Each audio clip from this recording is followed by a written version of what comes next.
बुराई कितनी भी छोटी क्यों न हो, उसका प्रभाव बहुत बड़ा होता है। इसलिए बुराई को पूरी तरह छोड़ना ही बेहतर है। इस कहानी very short moral story in Hindi थोड़ी सी बुराई में यही बताया गया है। एक दिन रोहन ने अपने मित्रों को रात्रि भोज पर बुलाया था। वह स्वयं रसोई में खाना बना रहा था। जब खाना उसने चखा तो उसे लगा कि खाने में नमक कम है। लेकिन यह क्या?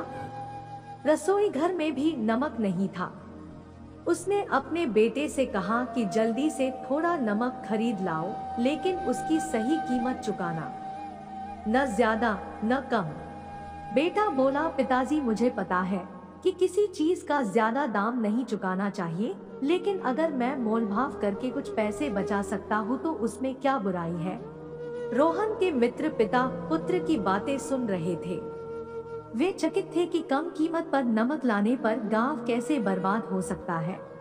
जब उन्होंने रोहन से इस बात का रहस्य जानना चाहा तो उसने कहा, कोई भी दुकानदार कम कीमत पर नमक तभी बेचेगा जब उसे पैसे की सख्त जरूरत होगी।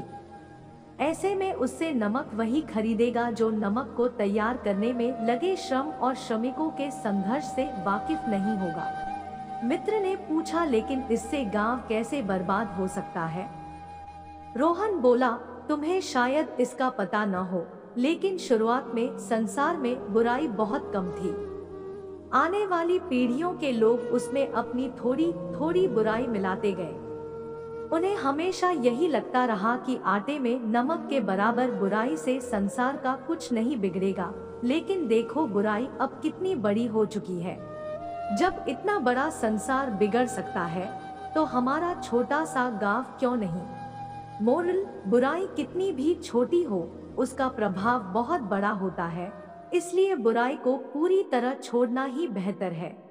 अगर आपको हमारी story very short moral story in Hindi थोड़ी सी बुराई अच्छी लगी हो तो अपने दोस्तों के साथ भी शेयर कीजिए और कमेंट में जरूर बताइए कि कैसी लगी हमारी स्टोरीज।